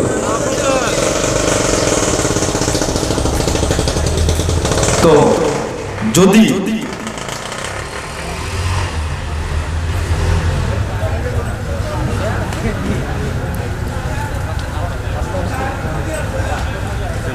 চলে গেছে না, যদি তাগুতের প্রতি মহব্বতটা হয়ে যায়, ওখানে তাওহীদ থাকবে। আচ্ছা, আগুন আর পানি এক জায়গায় থাকে? শিরক আর তাওহীদ এক জায়গায় থাকবে? তাওহীদ আর তাগুত এক জায়গায় থাকবে না। তাহলে মহব্বতটা কি হয়ে গেল? কার প্রতি? তাগুতের প্রতি। এক সপ্তাহের মধ্যে ঘটনা যেটা ঘটে গেল খুব দুঃখজনক, কষ্টকর। আমি বললাম যে আপনি বলেন ইবাদতে তৃপ্তি পাই না, কিন্তু সাকিবুল হাসান যখন ছক্কা মারে তখন যে তৃপ্তিটা পান, সেজদা করে ওই তৃপ্তিটা পান। আমি খুতবায় বললাম ওই সপ্তাহে হুজুর মন্দিরে চলে গেছে। এটাই হলো তাওহীদ আর কি তাগুত। কোথায় যাবেন আপনি? আমি মহব্বতের কথা বলেছি। আশিরকু ফিল মুহাব্বাত, ভালোবাসাটা শিরক হয়। আশিরকু ফিল ইলম, জ্ঞানগত শিরক। আশিরকু ফিল আদা, অভ্যাসগত শিরক। আশিরকু ফিল মুআমালা, লেনদেনের শিরক। আশিরকু ফিল ইবাদা, ইবাদতের শিরক। কোনদিন হিসাব করেছেন আপনি? আশিরকু ফিল মুহাব্বাত, উফ, শুধু ফোন পেলে হয়। আপনি মনে করলেন যে দুনিয়ার সবকিছু বাদ, ওইটাই আগে। কিন্তু আপনার উচিত ছিল মহব্বতটা সবচেয়ে বেশি থাকবে কার উপরে? আল্লাহর উপরে। আপনি মাজার পূজা করেন না, কবর পূজা করেন না, তাবিজ পূজা করেন না, কিন্তু তাগুতের পূজা করেন। এখান থেকে বের হবেন কি করে? আমি বুঝাতে পারি না। তাহলে তাগুতের সাথে তাওহীদের সাথে তাগুত মিশ্রিত হচ্ছে। 10 মণ দুধের মধ্যে যদি 1 ফোঁটা গরুর পেশাব দেন, কি কি হবে? সব শেষ, সব শেষ। এইটাই হলো তাওহীদের সাথে শিরকের মিশ্রণ। আপনাদেরকে মানে বুঝানো যায় না। আপনি একটু চিন্তা করেন, একটু ভাবেন, একটু চিন্তা করেন, একটু ভাবেন। আপনি সুন্দর করে ওযু করেছেন, গোসল করেছেন, একবারে শ্যাম্পু মেখে দামি সাবান দিয়ে গোসল করেছেন, পোশাক পরেছেন দামি, একবারে শার্টটাও খুব দামি, মসজিদে গেছেন। যাওয়ার পরে বায়ু বেরিয়ে গেছে। কি বেরিয়ে গেছে? এখন নামাজ পড়বেন না বেরিয়ে যাবে? হ্যাঁ, কেন? তাই কি হয়েছে? ওযু নষ্ট হয়েছে, তাই না? নামাজ হবে না? আপনার শ্যাম্পু কোথায় গেল? সাবান কোথায় গেল? আতর কোথায় গেল? বুঝেননি কথা? আগে বুঝেন। আমি যেটা বোঝানোর জন্য বলছি বুঝেন আগে। আজ আপনি যে শ্যাম্পু দিয়ে সাবান দিয়ে শ্যাম্পু দিয়ে গোসল করলেন, কোথায় গেল? গরম পানি দিয়ে গোসল করলেন, আবার আতর মাখলেন, শার্টটা গায়ে আছে পবিত্র, আবার প্যান্টটা গায়ে আছে খুব পবিত্র, দামি, টুপিটাও দামি, জায়নামাজও দামি, শুধু একটু হাওয়া বেরিয়ে গেছে তাই দৌড়া বলা যাবে না আপনি? হ্যাঁ, ওযু তো অর্ধেক আছে। এই ওযু দ্বারা 2 রাকাত হবে না? হ্যাঁ, 2 রাকাত হবে না। মসজিদে যাওয়া যাবে না, মসজিদে যাওয়া যাবে, এটা ভুল বললেন আপনি। ও, নামাজে দাঁড়ানোই যাবে না। এই দেখেন। আচ্ছা, একজন লোক রোজা রাখছিল, সিয়াম রাখছে, কিন্তু দুপুর বেলা, আমি আগে যেটা বললাম, আপনার যে বায়ু বেরিয়ে গেছে কেউ জানতে পেরেছে? আপনি যাবেন কেন মসজিদ? কেউ তো জানে না তো। ও, আল্লাহ জানে, আপনি জানেন না? সব আল্লাহর উপর চাপা দিচ্ছেন কেন? কেউ না জানুক, আপনি তো জানেন। বায়ু বাতাস বেরিয়ে গেছে, আপনি জানেন না? আপনি সিয়ামের দিনে তীব্র পিপাসায় দুপুর বেলা 2টার দিকে ফ্রিজ থেকে একবারে ঠান্ডা পানি 1 গ্লাস পান করে নিয়েছেন। জীবন ঠান্ডাতে সব ঠান্ডা, কেউ জানে না। রোজা হবে না? অর্ধেক হবে, 50-50। আপনার এত কড়া, ও তো 2টা পর্যন্ত সিয়াম রাখছিল, অন্তত অর্ধেক তো সিয়াম হবে। এ আজীব ব্যাপার দেখতেছি। কোন মহিলা মনে করেন যে 5:30-এ সূর্য ডুববে, 5:28-এ ওর মাসিক দেখা দিয়েছে, সিয়াম হবে না? আপনারা তো কঠোর মানুষ দেখছি, হবে না? ঠিক, অর্ধেকও হবে না। আমি তো মনে করি যে আপনাদের দৃষ্টিতে অন্তত 70% হবে, 75% হবে, 25% নাই। কারণ মাত্র কয় মিনিট বাকি আছে, 2 মিনিট বাকি আছে, তাও হবে না। মুসলমান গরুখোর তো ওযু ভঙ্গের কারণ ঠিকই জানে, সিয়াম ভঙ্গের কারণ ঠিকই জানে, কিন্তু যেটা ভাঙলে কিছু থাকে না ওইটা ভাঙার কারণ বেটা ওইটা আগে জানো। আমাদের বন্ধু ইমামউদ্দিন এই যে বইটা লিখছে, দেখে আপনারা আকীদা তাওহীদের মধ্যেও পাবেন, আলোচনাটা আকীদা তাওহীদের মধ্যেও পাবেন, কিন্তু স্পেশালি বইটা লিখছে ঈমান ও ইসলাম ভঙ্গের কারণ। খুব ছোট বই, ছোট্ট বই, আর 10টা পয়েন্ট মাত্র, 48 পৃষ্ঠা, নতুন বের হয়েছে। বক্তব্য দিলেন ইমাম ভাইয়ের লেখা, ছোট করে লিখছে। এটা এক নজরে আকীদা তাওহীদ এই বইটার মধ্যে আছে। তো আগে জানেন আপনি ইসলাম ভঙ্গের কারণ, ঈমান ভঙ্গের কারণ, তারপরে তো ভাই ওযু, তারপরে কি সালাত। সালাত নষ্ট হয়ে যায় কি করে তা জানেন, সিয়াম নষ্ট হয় কি করলে সেটা জানেন, ওযু নষ্ট হয় কি করলে সেটা জানেন, তো ঈমান নষ্ট হয় কি জন্য সেটা জানেন না। আপনি মাস্টার্স পাস করে কি করবেন, অনার্স পাস করে কি করবেন, ব্যারিস্টার হয়ে কি করবেন, বিসিএস ক্যাডার হয়ে কি করবেন? আপনি এমবিবিএস ডাক্তার হয়েছেন, আপনি এমএস করেছেন, এফসিপিএস করেছেন, ঘোড়ার ডিম শিখেছেন। যদি ঈমান আর ইসলাম ভঙ্গের কারণ না জানেন তাহলে আপনি কোনো কিছু শিখেনি। এটাই ফরজ, আর এটাই বলতে এসেছি। আরে ওযু তো পরে না, না নামাজ আগে ওযু করবেন না আগে নামাজ পড়বেন? বলেন কি জামাত ছুটে যাচ্ছে, যে জামাত ছুটে যাচ্ছে দেখছেন, দাঁড়ায় গেছে, ওযু করতে গেলে 2 রাকাত ছুটবে, আগে জামাতটা করে নেন, তারপরে ওযুটা করেন। ও বাবা, এখানে আবার এক সময় আগের কাজ আগে, ও এখানে কিন্তু মানবে না। আবার যদি বলি একজন লোক আপনাদের এলাকার, সে লোক তাহাজ্জুদ পড়ে, ও সিয়ামও রাখে, মসজিদে দান করে, মাদ্রাসায় দান করে, কিন্তু লোকটা হিন্দু। কি লোকটা কি হিন্দু, নেকি পাবে না? হ্যাঁ, নেকি পাবে না? বলেন কি আপনি? হ্যাঁ, অ্যাকাউন্ট নাই। এই দেখেন, আপনি বলছেন হিন্দু তাই নেকি পাবে না, কিন্তু বেটা তোমার কাজ আর হিন্দুর কাজ তো একই, তুমি কি করে নেকি পাবা? হিন্দুর ক্ষেত্রে 100 বুঝলে, আর তুমি তোমার ক্ষেত্রে 100 বুঝতে পারলে না। ও যে হিন্দু মুশরিক, যে তাই ওকে বুঝ দিলে ধরে আমল কবুল হবে না। তোমার আমল আর ওর আমল তো একই। ও মাটির উপরে রেখে পূজা করে আর তোমরা মাটির নিচে রেখে পূজা করো, পার্থক্যটা কি? কোনো পার্থক্য নাই। মক্কার কাফেররাও বলেছিল মা না'বুদুহুম ইল্লা লিয়ুকাররিবুনা ইলাল্লাহি যুলফা। আরে মুহাম্মদ কি বলো, আমরা তাদের ইবাদত করি না, তাদের কাছে আমরা বলি আমাদের নেকিগুলো যেন আল্লাহর কাছে পৌঁছায় যায়। আর তোমরাও বলো এটা, আমরা পীরের পূজা করি না, ফকিরের পূজা করি না, আমরা গিয়ে ইসালে সওয়াব করি, যা নেকি করেছি তার কাছে বলি তুমি নেকিগুলো আল্লাহর কাছে পৌঁছা দিও। দুইজনের মধ্যে কোনো ফারাক আছে? কোনো ফারাক নাই। তাহলে হিন্দুর ক্ষেত্রে বুঝলেন যারা মসজিদের নেকি হবে না, মসজিদ একটা তৈরি করে দিয়ে আল্লাহ তার জন্য জান্নাতে একটা ঘর তৈরি করে। আল্লাহ বলছেন ওমাইয়ামাল মিসকালা যাররাতিন খায়রান ইয়ারা ওমাইয়ামাল মিসকালা যাররাতিন শাররান ইয়ারা।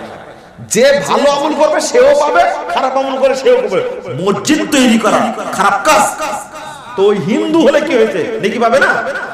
আবার বলে না, ঘুরে একই কথা বলে, এতই কড়া আপনারা, কিন্তু নিজের বেলায় কড়া না।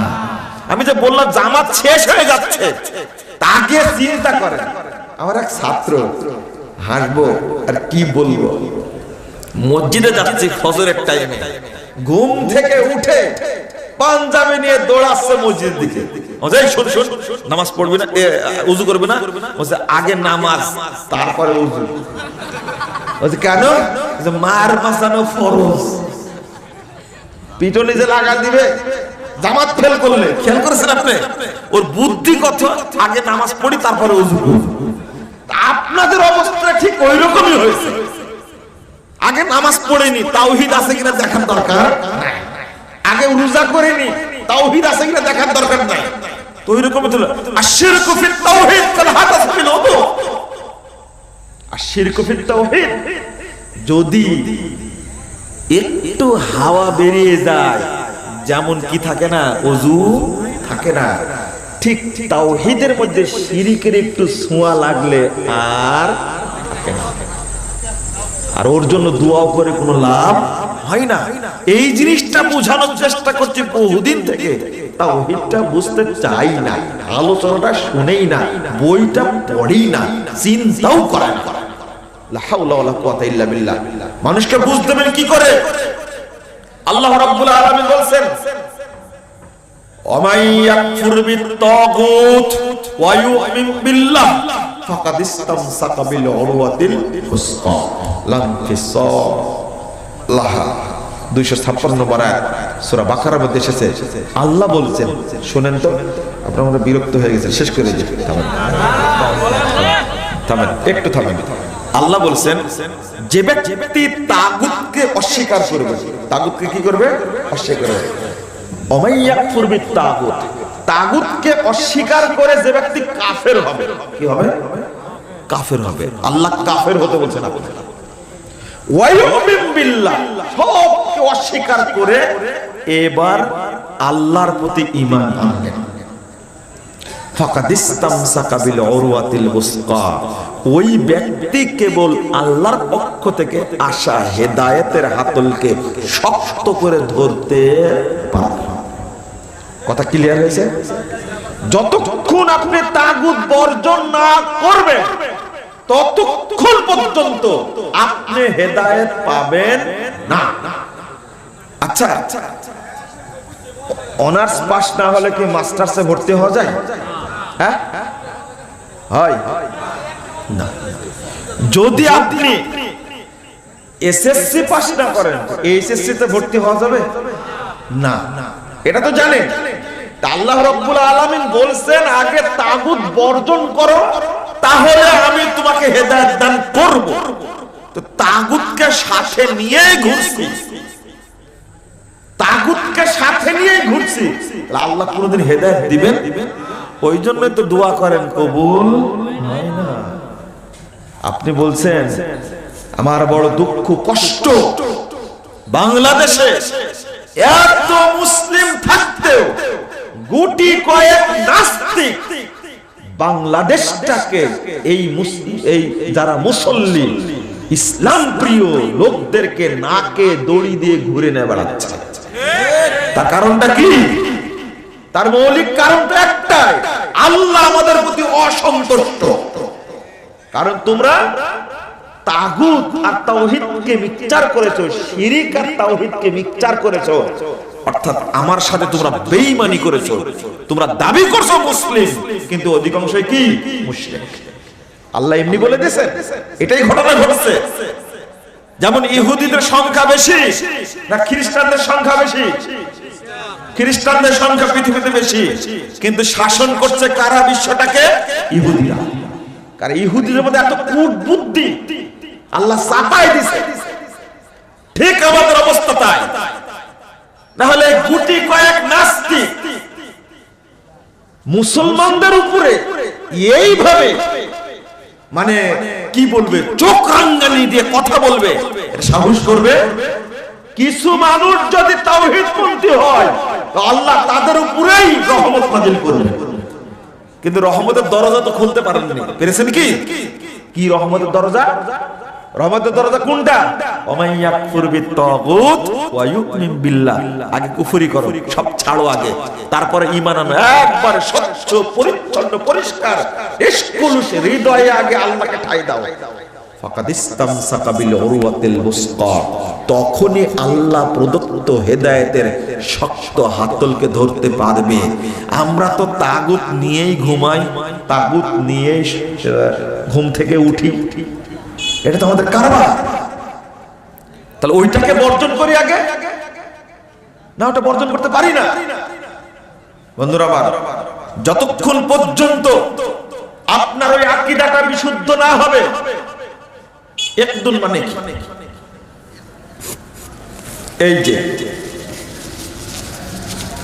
একদুন শব্দের অর্থ হলো দড়িতে গিরা দেন না, এটা আপনারা বলেন, ভাষাটা এখনো বলেন, ভাষাটা কি এখনো বলেন যে বিবাহের আকদ করা, তাই না? আল্লাহ বলছেন উকদাতুন নিকাহ, উকদাতুন নিকাহ, বিবাহের বাঁধন, বিবাহের কি বাঁধন। এই যে মুষ্টি পাঠিয়েছে আমি, তাই না? কি আছে এর মধ্যে, কি আছে বলেন তো দেখি। খালি, কি করে জানলেন খালি? জানেন না। আমি যেটা বলবো এখন, যে হাতের মধ্যে আমার এই জিনিসটা আছে, এছাড়া আপনারা কেউ বলতে পারবেন না, বলতে পারবেন না। এইটাই হলো বাঁধন। আল্লাহ বলছেন আলিফ লাম মিম যালিকাল কিতাব লা রাইবা ফি হুদাল লিল মুত্তাকিন। তারপরে পড়েন আল্লাযীনা ইউমিনুনা বিল গায়ব, এইটা এক নম্বর শর্ত। তারপরে বলছেন ওয়া ইউকিমুনাস সালাহ। কত জায়গায় যে আল্লাহ বলছেন আগে তাওহীদ তারপরে কি সালাত, আগে তাওহীদ তারপরে কি সালাত। বাংলাদেশে যত নামাজের ওয়াজ হয়, তাওহীদের ওয়াজ 0% হয় না। মানে আমি যেটা বুঝাতে চাচ্ছি, গায়েবের বিষয় এই যে গিরা দেয়া আছে, এটা না দেখেই বিশ্বাস করার নাম হলো কি আকীদা।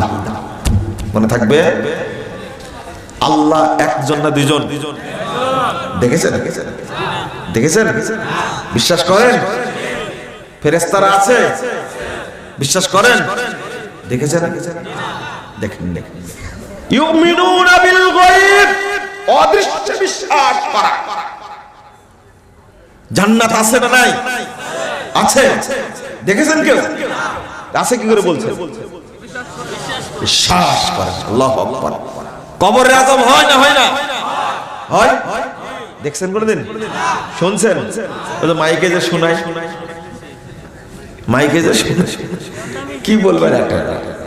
রাসূল সাল্লাল্লাহু আলাইহি ওয়াসাল্লাম বলছেন কবরের আযাব পৃথিবীর সবকিছু শুনে ইল্লা সাকালাইন, কিন্তু জিন আর মানুষ শুনে না।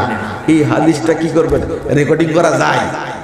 হ্যাঁ, রেকর্ডিংই হবে না তো মোবাইলে কোথা থেকে আসবে? খেয়াল করেছেন আপনি?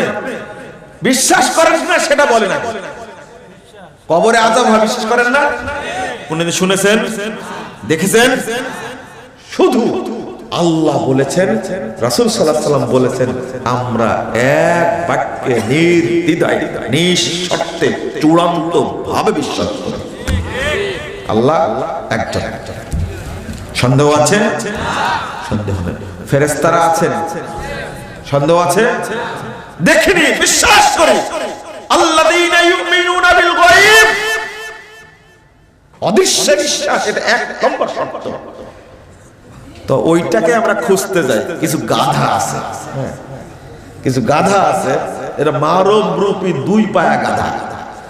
গাধার পা কয়টা? নানা রকমের প্রশ্ন করে, এটা সেটা। আরে বেয়াকুব কোথাকার, তুমি আল্লাহর জ্ঞানের সাথে তুমি তুলনা করো। পৃথিবীবাসী জানতো না একজনের সাথে আরেকজনের স্বাক্ষরে মিল হয়, একজনের সাথে আরেকজনের চেহারায় মিল হয়, কিন্তু আল্লাহ এমন একটা জিনিস দিবেন, আঙ্গুলের ছাপ একজনের সাথে আরেকজনের কিয়ামত পর্যন্ত। এই বেয়াকুব, এটা কে তৈরি করেছে? নাস্তিক তুমি, তোমার তো হুঁশই নাই। তুমি যে কেমন নাস্তিক! বঙ্গোপসাগরের মাঝখানে যখন জলোচ্ছ্বাস দেখা দিবে, তখন তোমার পরিচয় ঘটবে তুমি নাস্তিক না আস্তিক। একজনের সাথে অনেক তর্ক হলো, বরিশালে যাচ্ছিলাম লঞ্চে, খুব তর্ক হলো। কেন যাচ্ছেন? বক্তব্য দিব। কি বিষয়ে? ইমানের উপরে। ইমানের উপরে কি বক্তব্য? আল্লাহ আছে? খাঁটি কি নাস্তিক। কিন্তু পর্যায়ক্রমে এক সময় গিয়ে বলছে যে আপনারা একটু দোয়া দরুদ করেন, সামনে বড় একটা ঢেউয়ের ধাক্কা। মানে এই লোকটা কোথায় গেল তখন আমি দেখছি সবাই ভীত সন্ত্রস্ত, সবাই ভীত। তো দেখছি এক কোণে দাঁড়ায়া ও কতবার পড়ছে লা ইলাহা ইল্লা আনতা সুবহানাকা ইন্নী কুনতু মিনাজ জালিমিন। ও নাকি নাস্তিক। বেটা এবার কোথায় যাবি তুই? বুঝতে পারেননি? এক পর্যায়ে সব দোয়া পড়ছে, এক পর্যায়ে পড়ছে আল্লাহুম্মা ইন্নী আউযু বিকা কত বড় মূর্খ আপনি চিন্তা করেন। সব দোয়ার মধ্যে এটা কিসের দোয়া? হ্যাঁ, এটা বাথরুমে যাওয়ার দোয়া, এটাও পড়ছে। পরে বিপদ যখন কেটে গেল আমি বললাম যে ভাই কি ব্যাপার, আপনি যে এতক্ষণ তর্ক করলেন না, আজকে আল্লাহকে চিনতে পারতে। তুমি কেমন নাস্তিক? তোমার বাপ যে ছিল নাস্তিক, বড় নাস্তিক কার্ল মার্কস, সেও মৃত্যুর যন্ত্রণায় বলে উঠল ও মাই গড, চিৎকার করে উঠেছিল। সারা জীবন আল্লাহকে অস্বীকার করেছে, ঈশ্বরকে অস্বীকার করেছে। মরার বেলায় যখন মালাকুল মউত দিয়েছে সাফ, ওর মুখ দিয়ে বের হয়েছে ও মাই গড। দেখো তুমি যদি পড়ো এইরকম ধান্দাবাজিতে তুমি ঠিকই আল্লাহকে স্বীকার করো, কিন্তু বাস্তবে স্পষ্ট করতে চাও না। আল্লাহ বলেন যে আগে গায়েবে বিশ্বাস করো, অদৃশ্য বিশ্বাস করতে হবে আগে। আল্লাযীনা ইউমিনুনা বিল গায়ব ওয়া ইউকিমুনাস সালাহ। আগে কি? আকীদা, তারপরে কি? সালাত। দুর্ভাগ্য, এটা মানুষ এখন পর্যন্ত কি বুঝেনি। আকীদা এমন একটা জিনিস ধরা যায় না, বোঝা যায় না, মাপা যায় না। আপনার মনই আকীদার কথা বলে দিবে। এই জন্য আল্লাহ রাসূল বলেছেন ইন্নামাল আমাল বিন্নিয়াত। যাবতীয় আমল নির্ভরশীল কিসের উপরে? নিয়তের উপরে। কেন? এ দলিল আপনার জানা আছে, আকীদা ঠিক না থাকলে আমল করে লাভ নাই। দলিল আপনার মুখস্থ কিন্তু সেট করতে পারছেন না। ইন্নামাল আমাল বিন্নিয়াত। যাবতীয় আমল নির্ভরশীল কিসের উপরে? নিয়তের উপরে। নিয়তটা ঠিক করেন। কিভাবে ঠিক করবেন দেখেন, আপনাকে বলি নিয়তকে নিয়ন্ত্রণ করবেন কি করে। নিয়তটা এমন জিনিস, আল্লাহু আকবার। নিয়ত শব্দের অর্থ হলো, এটাও বলে দিই, নিয়তটা তৈরি হয়েছে নুন ওয়াও ইয়া। কি দ্বারা? নুন ওয়াও ইয়া। নাওয়া। নাওয়া মানে হলো বিচি। কি বিচি? বিচি বুঝেন? বিচি বুঝেন না? খেজুর খাওয়ার পরে ফেলে দেবে কি? বিচি। কাঁঠাল খাওয়ার পরে ফেলে দেবে কি? আঠি। কাঁঠালের আঠি, খেজুরের বিচি, সব মিলে একই। বুঝছেন তো? তো এইটা হলো বীজ, বিচি। নিয়ত নাওয়া মানে বিচি। যে বীজ আপনি লাগাবেন গাছ কিন্তু না অন্য গাছ হবে। আপনার দেশে এই সুপারির গাছ, সুপারির আঠি লাগায়া নারকেল গাছ হয়েছে?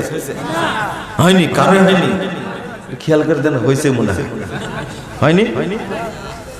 আচ্ছা, আমের আঠি পুঁতে সেখান থেকে কাঁঠাল গাছ হয়েছে? হয়নি। হবে ভবিষ্যতে মনে হয়? হ্যাঁ, হবে না। এটা তো ঠিকই বুঝছেন। আপনার অন্তরে যা আছে আল্লাহ জানে, আপনিও জানেন। কথা বোঝা গেছে? আল্লাহ জানেন, আপনিও জানেন। ওই ফলই হবে, ওই গাছই হবে, ওই ফুলই হবে। আর যদি আঠিটা ভালো হয় গাছ ভালো হবে।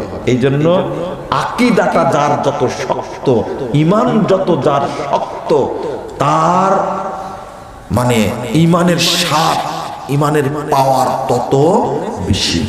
আপনার ঈমান আছে পাওয়ারলেস, কি লেস? পাওয়ারলেস। ওই ঈমানদার কাজ হবে? কোন ছুঁড়ি পুড়িকে দেখলে দুর্বল হয়ে যাবে। বুঝতে পারেননি? ঈমান আছে কি পাওয়ার নাই, ভোল্টেজের মতো। কিসের মতো? এই যে লাইট যদি বিদ্যুতের ভোল্টেজ থাকে ভালো, আলো বেশি দিবে, না থাকলে আলো দিবে না। বুঝেননি কথা? তো আপনার ইমানই নাই, প্রথমত কি নাই? বিদ্যুৎই নাই, ভোল্টেজ আছে কিনা হিসাব করবেন আপনি। প্রথম কথা হলো ইমানটাই নাই। যদি ইমান থাকে তাহলে পর্ব একবার ইমানটা আছে, পাওয়ার নাই। পাওয়ার না থাকার কারণে আপনি স্বাদ পান না। ইমানের একটা স্বাদ আছে, কি আছে? স্বাদ আছে। ওই স্বাদ এখন পর্যন্ত আপনারা পান না। স্বাদ পেতে হবে। যেদিন ইমানের স্বাদ পাবেন সেদিন বুঝবেন আমার ইখলাস ঠিক আছে, নিয়ত ঠিক আছে। যতদিন না পাবেন আপনি স্বাদ, ততক্ষণ বুঝবেন আপনার ইমান নেই। থাকলেও পাওয়ারলেস, পাওয়ার নাই। স্বাদ বুঝাতে পারছেন? কি বললেন আপনি? ইবাদত করেন, একজন 4 রাকাত সালাত, জোহরের সালাত পড়ে 4 মিনিটে মারি দৌড়। আরেকজন সালাতের জন্য প্রস্তুতি নেয়, আজানের জন্য প্রস্তুতি নেয়, সালাতের আগে 4 রাকাত সুন্নাত পড়ে, তাহিয়াতুল মসজিদ পড়ে, এরপরে সালাতে দাঁড়ায়, সালাতে অপেক্ষা করছে, সেজদা দিয়ে তৃপ্তি পায়, আল্লাহকে বলতে পারে। সালাত পড়ার পরে বসে থাকে, দোয়া দুরুদগুলো করে, করার পরে আবার সুন্নাত পড়ে, পড়ার পরে অপেক্ষায় থাকে। এই সালাত তো বড় জিনিস না, আমি তো পড়তে পারলাম, এটা আগামী সালাত ঠিক মতো পড়তে পারবো কিনা। এই লোক ইমানের তৃপ্তি পায়। আপনি তো পান না, খালি অভিযোগ করেন, খুলে অভিযোগ করেন, ভাই সালাত পড়ি কিন্তু মন বসে না। কেন? এত হারাম খেলে কি মন বসবে? হারাম খেতে খেতে খেতে খেতে অন্তর, ভিতরে, হৃদয় কল পচে গলে নষ্ট হয়ে গেছে। যত সুদ খাইছেন, যা বলার বলেছে ইমাম ভাই, আমি আর বলছি না। এত হারাম খেলে আপনার ইবাদতে মন বসবে? ঈমান থাকবে? ফাইজলামি করার জায়গা পান না। আল্লাহ রাব্বুল আলামিন যেটা বলেছেন ওইটাকে আগে ফলো করেন, ঈমানটাকে আগে ধরে রাখেন, ঈমানটাকে পাওয়ারফুল করেন। আচ্ছা, ঈমান বাড়ে কমে এটা জানেন না? বাড়ে কিসে ঈমান? ওই কাজগুলো করেন আগে। মনে তৃপ্তি পাবেন না মানে আপনি রাত্রির গভীরে উঠে ওযু করে 2 রাকাত সালাত আদায় করেন কষ্ট করে, ঈমান বাড়বে না মানে অবশ্যই বাড়বে ইনশাআল্লাহ। তাহাজ্জুদ পড়ে ঈমান বাড়বে। অন্তত প্রতি সপ্তাহে সোমবার বৃহস্পতিবার সিয়াম রাখেন আপনি, রাখেন সিয়াম, দেখেন ঈমান বাড়ে কিনা। প্রতিদিন অন্তত 5 পৃষ্ঠা করে কোরআন তেলাওয়াত করেন। কয় পৃষ্ঠা? 5 পৃষ্ঠা কোরআন তেলাওয়াত করেন। মাসে অন্তত একবার কোরআন খতম দেন, ঈমান বাড়ে কিনা দেখেন আগে। প্রত্যেক সালাত জামাতের সাথে আউয়াল ওয়াক্তে মসজিদে গিয়ে পড়ে, ঈমান বাড়বে না মানে অবশ্যই বাড়বে। আর হারামগুলো কি করেন? ছেড়ে দিন। হারামগুলো কি করেন? ছেড়ে দিন, ঈমান বাড়বে ইনশাআল্লাহ বাড়বে। কিন্তু দরকার আকীদা নিয়ন্ত্রণ করা। নিয়ন্ত্রণ করা কি করে? আকীদা এমন জিনিস, নিয়াত এমন জিনিস, নিয়ন্ত্রণ করা যায় না। আপনি স্বপ্ন দেখছেন, আচ্ছা অনেক মানুষই স্বপ্ন দেখে যে আমি কাবায় গেছি, তওয়াফ করছি কাবাকে। স্বপ্ন দেখে না? স্বপ্ন দেখে। কারো সাক্ষীর দরকার নাই, এটা এই সাক্ষী কারো দরকার নাই, স্বপ্ন দেখে। কিন্তু ওই লোকটা কোনোদিন স্বপ্নে দেখে যে কোনো মন্দিরে গেছে, সেখানে পূজা দিচ্ছে। হ্যাঁ, আপনি মুসলিম, আপনি কাবা ঘরে স্বপ্ন দেখেন, মসজিদে ইমাম খুতবা দিচ্ছে স্বপ্ন দেখেন, কিন্তু মন্দিরের স্বপ্ন দেখেন না। কোন মুসলমান দেখছেন? কিন্তু একজন হিন্দু সে কিন্তু স্বপ্নে দেখে গয়াতে গেছে, কাশীতে গেছে, স্বপ্ন দেখে না? স্বপ্নের স্বপ্ন দেখার কোন আমল আছে? স্বপ্নটাকে আপনার নিয়ন্ত্রণে? কার নিয়ন্ত্রণে? হ্যাঁ, স্বপ্ন 3 প্রকার। একটা হলো আল্লাহর পক্ষ থেকে, একটা শয়তানের পক্ষ থেকে, আর একটা মনের বদমাশি। মাঝখানের পথের জন্য আসলাম, ঠিক আগেই বলছেন কেন? আমেন। মাঝখানের পথে আসলাম, সেটা কি? আমি ইন্ডিয়া থেকে আসছিলাম জাকির নায়ের সাথে সাক্ষাৎ করে, তো একজন ব্যক্তি কলকাতায় গাড়িতে উঠে একজন ব্যক্তি বলছে যে স্বপ্নটা দেখছিলাম অনেক আগে, আজমিরে আসবো, কিন্তু বাবার কাছে আসতে অনেক দেরি হয়ে গেল। এই স্বপ্ন কোন স্বপ্ন? আস্তাগফিরুল্লাহ, আস্তাগফিরুল্লাহ। ও মক্কায় যাওয়ার স্বপ্ন দেখে না, মাজারে যাওয়ার স্বপ্ন দেখে। বাংলাদেশের কোটি কোটি মানুষ আছে পীরের দরগায় যাওয়ার জন্য স্বপ্ন দেখে, দেখে না? অতএব আপনার নিয়তটাকে, আকীদাকে আগে পুক্ত করতে হবে, শক্ত করতে হবে। আমি যেন কোনো আমার আত্মাটা, আমার নিয়তটা যেন কোনো ক্রমে শিরকমুখী না হয়। বুঝাতে পেরেছি? যেটা ঘুমন্ত অবস্থায় দেখে স্বপ্ন, কঠিন জিনিস একটা। এর বিচার কি হবে? আমি কথা বললাম ভদ্রলোকের সাথে, এত পাওয়ারফুল লোক, এত পাওয়ারফুল লোক, গাড়িটা এসে আটকা দিল, বিডিআর আটকা দিল গাড়িটা। আমি 2012 সালের কথা বলছি, আটকা দিল। এত পাওয়ারফুল লোক, বিদেশি লোক ছিল, ওকে নামায় নেবে, ওরা বার্গেনিং করছে, দেরি হয়ে যাচ্ছে। এত পাওয়ারফুল এই মুশরিকটা, এটা কি মুশরিক না? শুধু তাই, ওর বাড়ির আশেপাশের লোক খেতে পায় না, ও আজমিরে দিয়ে আসছে 5 লক্ষ টাকা, 5 লক্ষ রুপি, 5 লক্ষ রুপি দিয়ে আসছে। অথচ ওর আত্মীয় স্বজন খেতে পায় না, ওর প্রতিবেশী খেতে পায় না, মসজিদের ইমামের বেতন দেয় না, বক্তব্যের বেতন দেয় না। এই খাটাস দিয়ে আসছে আজমিরে কত টাকা? 5 লক্ষ রুপি দিয়ে আসছে। কি সহ্য করা যাবে বলেন দেখি? ঘৃণা এসব কথা বলি না। পাওয়ারফুল কত? একটা টেলিফোন দিছে, সব বিডিআর গুলো এসে গাড়ি তো ছাড়লো, স্যালুট দিয়ে আর পায়ে লাথি মারাতে কি শুরু করলো। পরে বললাম যে এইরকম একজন শিক্ষিত মানুষ, পরে শুনলাম তার পদবইটা খুব উচ্চাঙ্গের লোক, ওর স্যালুট দিয়ে একবারে গাড়ি বিদায় দিয়ে ছাড়ে। এইরকম উচ্চ পর্যায়ের শিক্ষিত এক খাটাস মসজিদে দান না করে, দান করে আসছে কোথায়? আজমিরে। কি সহ্য করা যাবে? এরকম খাটাস বাংলাদেশে কম আছে না বেশি আছে? অনেক বেশি আছে। তাদেরকে বলি, বক্তব্য আমার শেষ, আল্লাহ বলছেন তুমি জানো আগে আল্লাহ ছাড়া প্রকৃত কোনো মাবুদ নেই। আগে এটা জানো। তুমি জানলে না কেন? তুমি আল্লাহর কাছে কি বলবে? তুমি সব জানো। একটা বিসিএস ক্যাডার এমন পড়াশোনা করে, শুধু বাংলাদেশ না, আন্তর্জাতিক বিশ্ব সম্পর্কে সবই জানে, এত পরিশ্রম করে। একজন আইনজীবী, ভারতের আইনে কি আছে, কানাডার আইনে কি আছে, আমেরিকার আইনে কি আছে, লন্ডনের আইনে কি আছে, চীনের আইনে কি আছে, সব জানে। ওর মাথায় শুধু কুরআনের আইন, কুরআনটা শুধু বুঝে না।